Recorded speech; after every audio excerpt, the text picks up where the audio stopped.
Welcome to Impact Factor, your weekly dose of commentary on a new medical study. I'm Dr. F. Perry Wilson. This week, I'm coming at you from my home as the Yale Broadcast Center is closed due to the coronavirus outbreak. Apologies in advance for the video quality and for the screams of young children who have, let's be honest, just no respect for in-depth discussion of medical studies. This week, a bit of a diversion from the latest virus news to talk about the other elephant in the room, one that has been around for a lot longer. Now, I'd like you to think about the last time you gave a formal patient presentation, for a talk or during rounds or whatever. You probably said something like, "This is a 38-year-old black man who presented with a chief complaint of fever," and it went on from there. Age, race, gender. I know that style was ingrained in my head, but why race? I got to thinking about this when I read this research letter appearing in JAMA talking about our eGFR estimating equation. Now, GFR, or glomerular filtration rate, is an important metric for kidney function, but it's really hard to measure directly. It requires a timed infusion of a drug like iothalamate and pretty advanced analytics. You're not getting this at your local lab. So, brilliant scientists, some of whom are my friends and colleagues, developed estimating equations, which can use a few easily measured variables to predict eGFR. The best known as CKD-EPI, looks like this.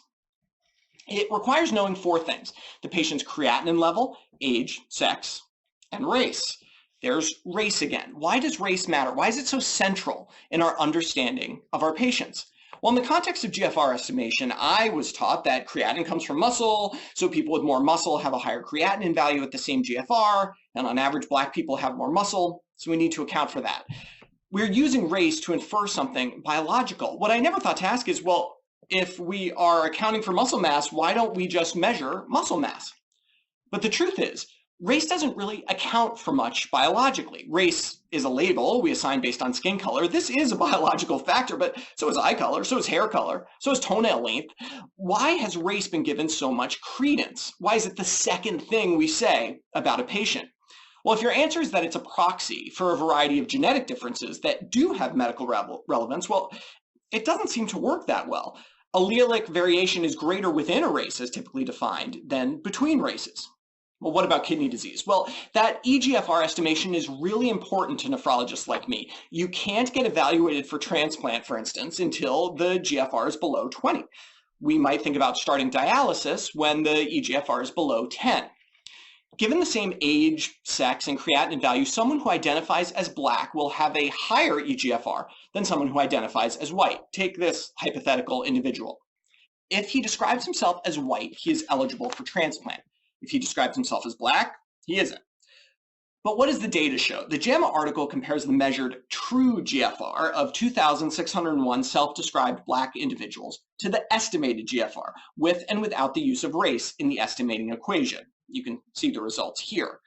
Without using the race coefficient, the eGFR is systematically too low. Using the coefficient, the estimate is better, especially in the range south of 75, which is what we tend to focus on. Using height and weight instead of race did not rescue the accuracy of the equation. So does this show that we need race? Not really. It just shows that race, which is a weak reflection of some biological stuff relevant to GFR, is better than height and weight, which are weaker reflections of some biological stuff relevant to GFR. So why shouldn't we use race? The main reason is that the use of race in medical models or for medical therapy amplifies the idea that there are relevant biological differences between the races, that race may dictate response to a variety of interventions. In other words, we see that race is in a model and conclude that race is important, as opposed to the reality, which is that race is convenient. Of course, black individuals do have worse outcomes in various disease states, but with rare exceptions, it's not because of genetics, it's because they're exposed to the systematically toxic effects of racism. So instead of putting the convenient race term in our models, we need to invest in the measurement of those social factors that really drive the differences in outcomes: poverty, isolation, poor education. Then we can know what to try to fix. In other words, maybe our case presentation should begin, "This is a 38-year-old uninsured man with a complaint of fever." For Medscape, I'm Perry Wilson.